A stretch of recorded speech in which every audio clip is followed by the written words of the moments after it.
every child, every human being, every friend, every peer deserves to have at least one person in their lives who knows the color of their eyes. And that's the human connection that transcends trauma, helps people overcome, and instills a level of resiliency that's completely life-changing. I know everyone in this room has their own story. You have your own experiences that you bring to the table every single day. So I'm hoping that our time together is just a reminder of how sometimes those interactions are so much deeper than you maybe ever could imagine.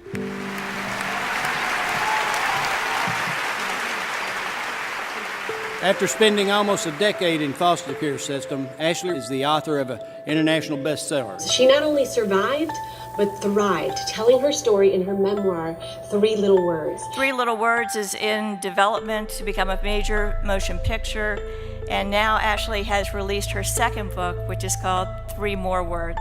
She's been featured on Montel Williams' Good Morning America, and most importantly, on the 99-cent Cool Ranch Dorito bags.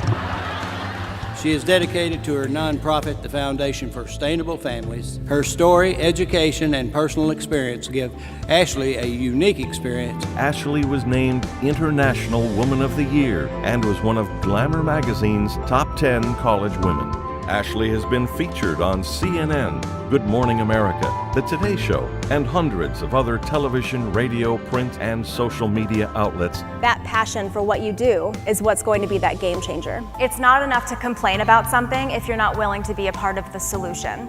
Ashley is a tremendous inspiration. She has turned pain into power. There's always going to be that stumbling block, but it's what you do with those experiences. It's how you transcend them to help other people that ultimately make a tremendous impact. There are just countless individuals who have benefited from her story and her willingness to share it. Please warmly welcome Ashley Rhodes Quarter. Now, I know that a lot of your speakers probably get up here and say, I'm so excited to be here. Well, I legitimately am, and I need to put that in perspective for you. I have 3 children. 3 boys, ages 1, 2, and 3. The struggle is so real. And I know that many of you in this audience are also parents, because I also saw the majority of you at the hotel bar last night.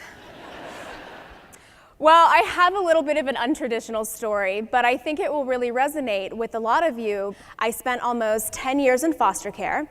My mother was a teenager living in foster care herself when she got pregnant with me. And unfortunately, after she got into some troubles, as statistics would tell us, it was the cycle of abuse. So my brother and I ended up in foster care, and she turned to the people who gave her food, shelter, housing. Unfortunately, those people were the drug dealers and the pimps and the people who didn't progress her life in a positive way. There is always a way to overcome even the most frustrating circumstances. I was able to find my outlet and my sanctuary in school.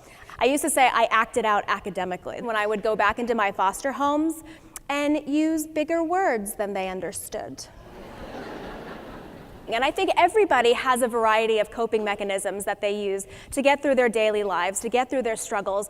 So you have to be able to recognize within yourself, what are you processing? What's affecting you the most? Do that internal inventory to really understand what you need to identify to make yourself more productive. Unfortunately, my mom was never given that guidance. She didn't have anyone to steer her in the right direction. So my brother and I spent over a decade in foster care. I had 14 different foster homes, and I later learned that almost 25% of them were or became convicted felons. Whoopsie tootsies. That's what I would call an operational oversight. I know some of you are like, God, Ashley, way to bring it down.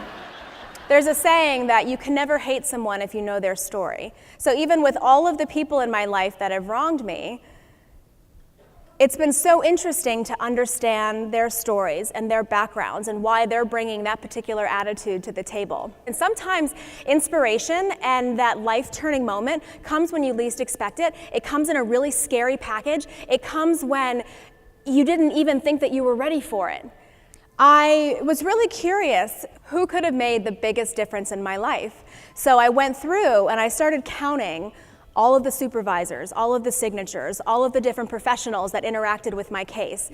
And ultimately, it was something like 54 caseworkers, 23 attorneys, 17 psychologists, psychiatrists, and therapists, 5 guardian ad litem staff, 4 judges, 4 court personnel, 3 abuse registry workers, 2 primary caseworkers, and then ultimately, this volunteer. So in the end, this one woman, who was the only person not paid to take care of me, was the only one who believed me when I said I was being abused. She got me out of those abusive situations and ultimately found me the adopted family that transformed my life. That is the power of one person. I think what's really poignant about all of this is that you may not realize that you're a social worker. You actually have tremendous people skills, social work skills, and these are things that you use in your lives every day. But I'm hoping that my story can really be a reminder of how you are inspiring people to do better, how you are coping with the changes in your professional life and your personal life, and how that translates to the people that you work with, how it inspires your coworkers, how it hopefully motivates you to become a more productive member of society and the workplace. If you're able to really recognize and appreciate that you have an opportunity to make a tremendous difference for at least one person, that's huge. I want to thank you for everything that you have done, are doing, but most importantly, what you will be doing.